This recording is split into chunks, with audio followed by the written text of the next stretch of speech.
Est-ce que vous êtes déjà posé des questions sur la nature de l'univers? Alors, je ne parle pas d'un univers abstrait, je parle de notre univers, celui dans lequel on habite, celui dans lequel vous êtes vous. Est-ce que vous êtes déjà demandé de quoi était composé votre corps, l'air que vous respirez, même les chaises sur lesquelles vous êtes assis? Si jamais la réponse est oui, alors vous avez peut-être remarqué qu'il existe autour de nous des indices qui nous permettent de déchiffrer un petit peu tout ça. Par exemple, si je prends mon verre, il y a de l'eau dedans, et que je vous le lance dessus, hop, il y en a quelques-uns qui s'écartent un petit peu. Personne dans la salle, ni nulle part sur Terre, ne s'est dit que, une fois lancé, l'eau qui vole va s'arrêter au milieu, faire demi-tour et revenir dans mon verre. Pourquoi ? Parce que nous avons tous l'intuition qu'il existe des lois dans la nature, et que ces lois ne peuvent pas être violées. Le but de la physique théorique, c'est de découvrir ces lois. Et il faut admettre que nous, les humains, on est plutôt bons pour faire ça. Je vous donne juste une petite idée. Depuis Newton, on peut décrire tout ce qui se passe autour de nous. Le comportement de tous les objets, c'est bon, on sait faire. Mais depuis Newton, on est allé un petit peu plus loin. On est même rentré dans un monde qui est au-delà de nos sens, un monde dans lequel notre intuition ne marche plus. C'est un monde merveilleux, vous allez voir. En 1905, Albert Einstein nous a appris que la lumière était faite de petits paquets d'énergie. Des petits paquets, en latin, ça se dit quanta. Ce qu'Einstein avait fait avec d'autres, c'était d'ouvrir un nouveau monde, celui de la mécanique quantique, la physique quantique, le monde du minuscule, le monde des rayons lumineux. Mais voilà que si je vous propose de vous projeter en imaginaire en 1924 à Paris, il y a un jeune scientifique français qui vient de publier sa thèse. Il a 32 ans, il s'appelle Louis de Broglie et il affirme quelque chose d'extraordinaire.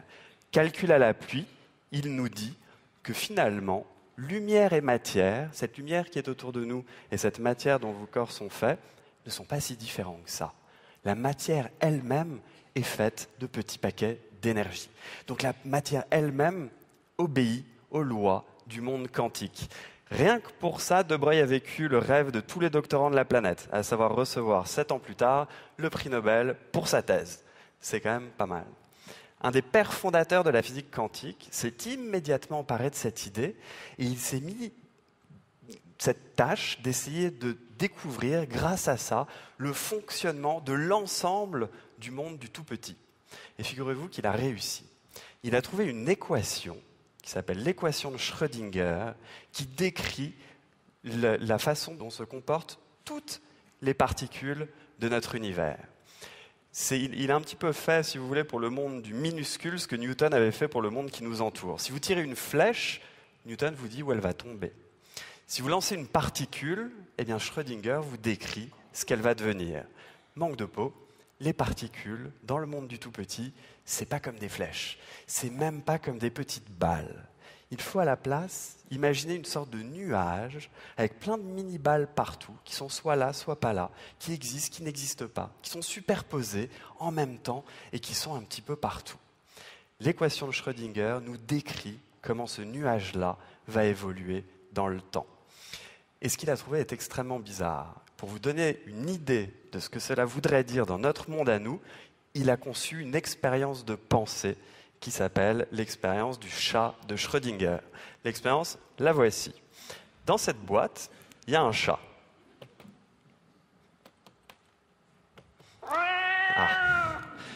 Il dormait peut-être un petit peu. En tout cas, il y a un chat. Mais il n'y a pas qu'un chat. Il n'avait pas l'air très content parce qu'à côté de lui, Schrödinger a mis, moi aussi du coup, une substance radioactive. Alors une substance radioactive, c'est quoi ? C'est une substance qui peut se casser en deux. C'est pour ça qu'on vous a fait signer une décharge au premier rang. C'est parce que c'est radioactif là-dedans. C'est une substance qui peut se casser en deux spontanément, sans qu'on puisse prévoir à l'avance quand ça va avoir lieu. Donc il y a cette petite substance à l'intérieur, et celle que j'ai mise a une chance sur 2 de se casser, de se désintégrer entre maintenant et la fin de l'expérience.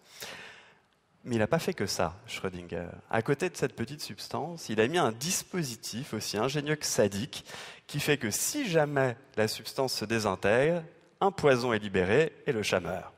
Si la substance ne se désintègre pas, le chat est tranquille. Les lois de la physique quantique nous disent que tant que je n'ai pas regardé à l'intérieur, tant que je n'ai pas ouvert la boîte, la substance radioactive s'est désintégrée et ne s'est pas désintégrée en même temps. Ce qui veut dire que le poison a été libéré et n'a pas été libéré, ce qui veut dire que le chat à l'intérieur n'est non pas mort ou vivant, mais mort et vivant. Ça paraît complètement absurde, hein, je suis d'accord avec vous, mais c'est ce que disent les maths. Ils sont formels.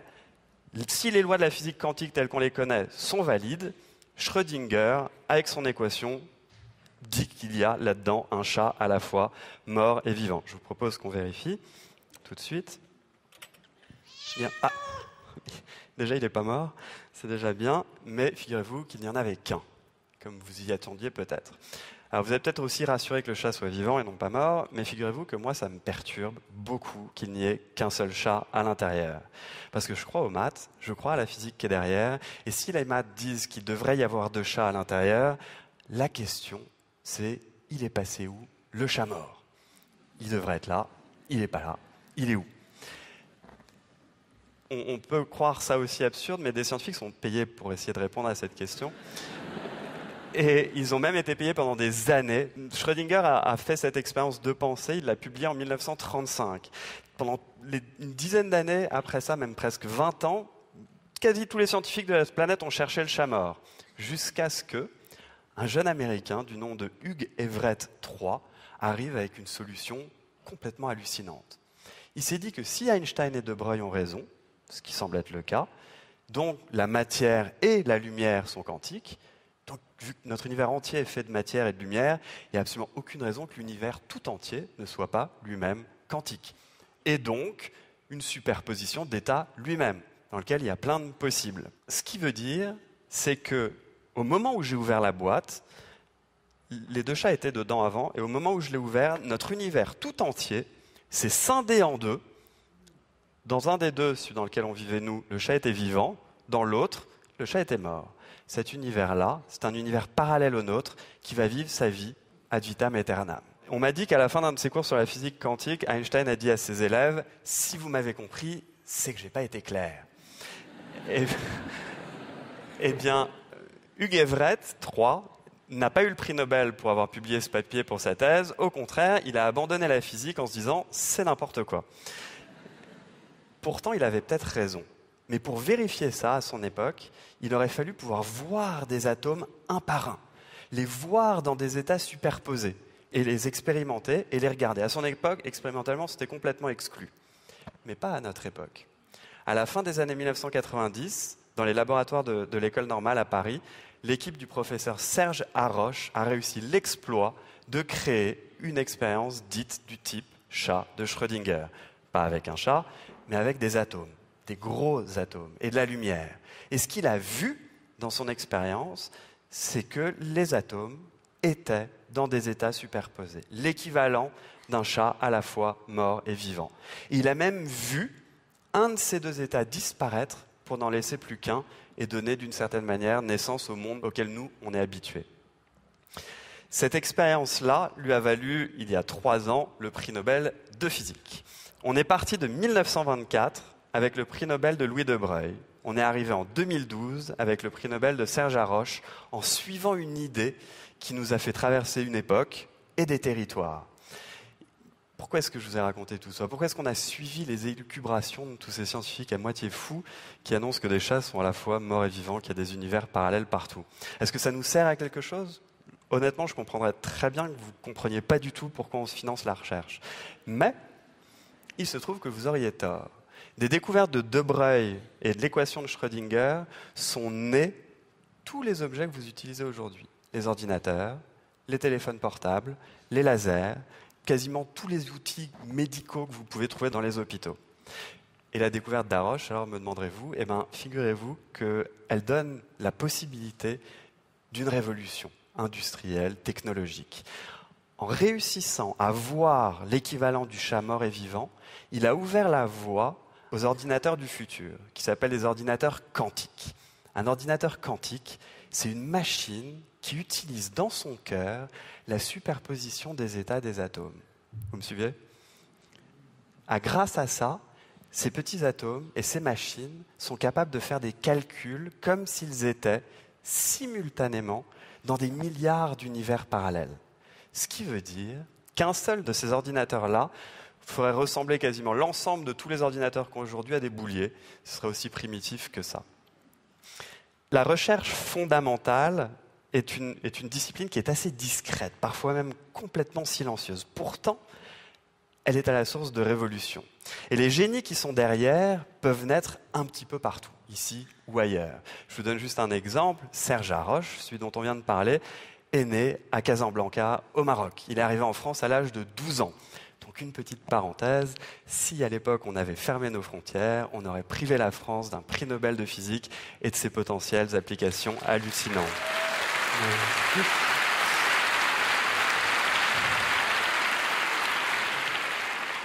Les connaissances scientifiques appartiennent à absolument tout le monde, à vous, à moi, aux enfants qui naissent ici, aux enfants qui naissent ailleurs. C'est notre devoir de les partager et de les transmettre. C'est pour le bien de tous que je dis ça, parce qu'il est fort probable, il est même tout à fait possible que ce soit un enfant d'ailleurs qui aujourd'hui tienne dans ses mains les clés de notre futur à nous, pas celui d'un univers parallèle. Je vous remercie.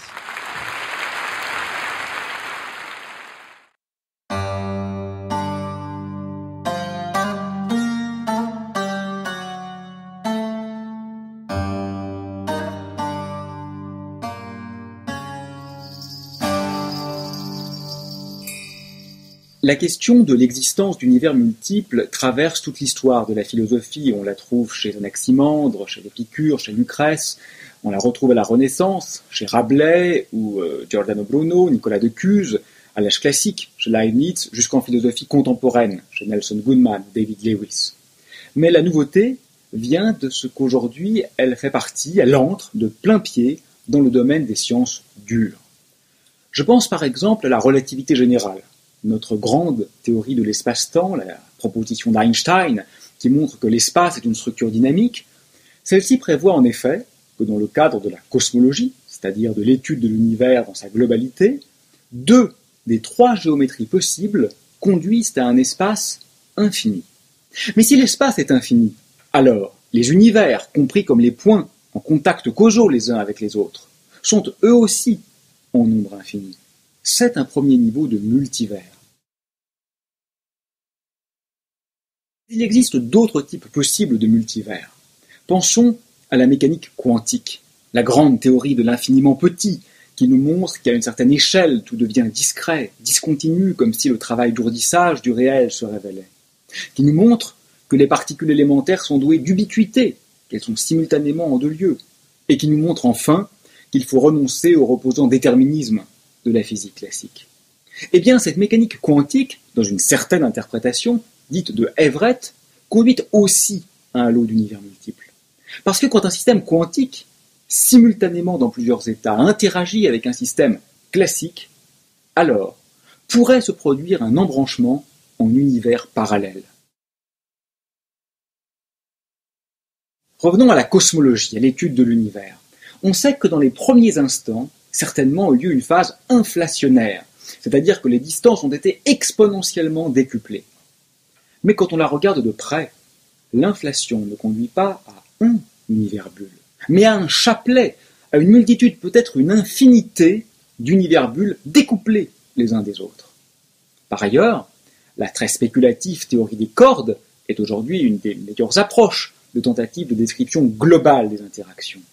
Or, cette théorie des cordes conduit non pas à une loi physique, mais à un ensemble de lois physiques possibles, ce qu'on appelle un paysage de lois.